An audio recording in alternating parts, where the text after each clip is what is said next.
Hey everybody, welcome to Channel Gliding Club near Dover in Kent, England. I'm taking you back in time to the steamy hot August of 1988 when I was 17 years old, and I'd worked hard that summer, saved up some pennies, and I enrolled in a 2-week intensive gliding instruction course at Channel Gliding Club. And yeah, this is where I did my first ever solo, and I'm going to replicate that flight today. I've just downloaded the Discus free aircraft into the simulator, so this is my first flight in it. So bear with me a second while I just quickly sort this out. Um, First thing I can see is the airspeed is in kilometers per hour, and the altimeter is in meters. So Imperial. There we go. Good old Imperial. Okay.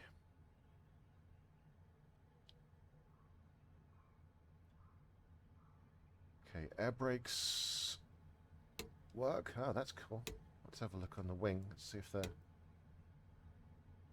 Yes. Lovely. Emergency canopy, jettison handle.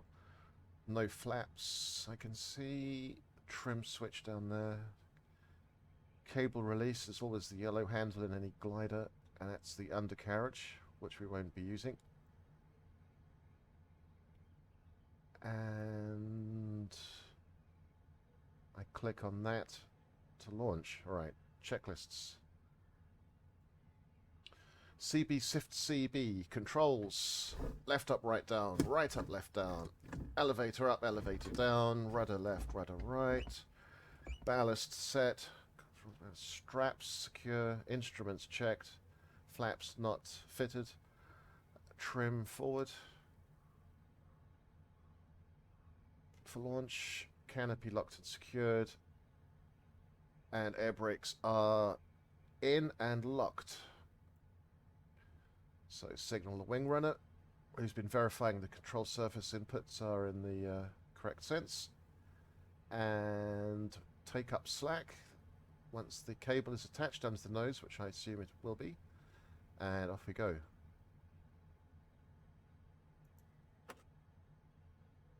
Excessive trim. Yeah, I've never flown a Discus. The glider I flew was a L13 Blanick, which is a forward swept wing, mostly metal, two-seat training glider, which a fabulous machine. I loved that. I absolutely loved that. But the first solo flight, I remember just before giving the order to take to launch, looking around where the instructor would normally sit and realizing I'm on my own, and that's quite a moment. So let's go back in time and do this.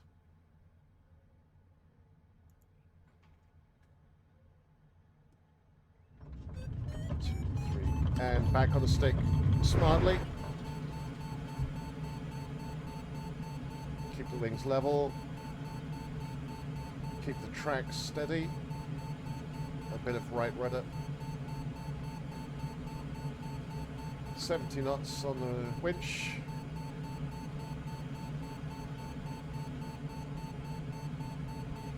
Looking good so far. That's our cable off. Trim for cruise.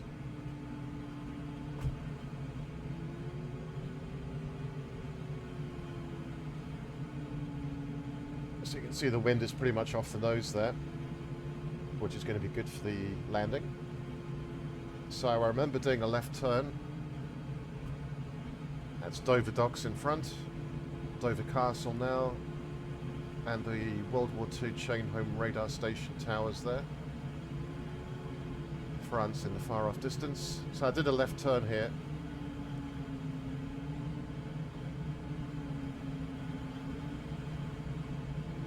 And then I did a right 360 over this field here. Let's trim forward a bit here. Okay, better.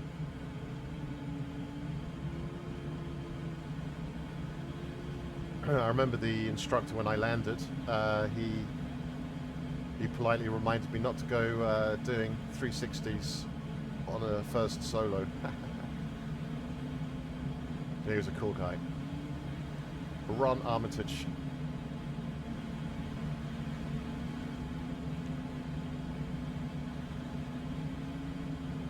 And the winch driver was a cool guy as well. He was an ex-World War, well, Cold War, I should say, Vulcan pilot. Okay, let's bring the speed back a bit. Yeah, I forgot how sensitive gliders are within the trim. Yeah. That's the pub we used to go to, the high and dry, off the nose. Airspeed 65 knots. Again, looking at the touchdown zone. Turning base shortly.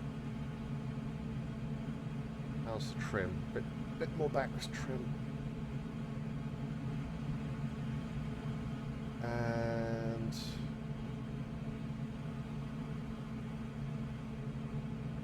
around we go. 60 knots onto base. Oh, let's tighten this up. Give it a bit of rudder. Or a bit more rudder.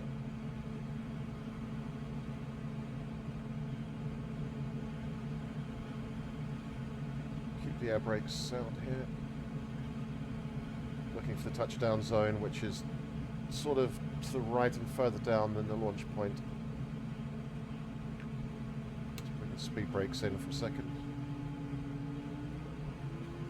And back out. Increasing back pressure on the stick. Keep it coming. 45 knots. Keep it coming. Full back. Wings level.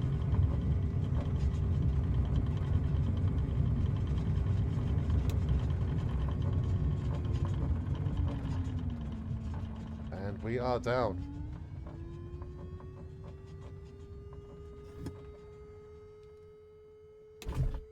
Wow. It is going back in time, this. It really is. Excellent. Hope you enjoyed it. Thanks for watching.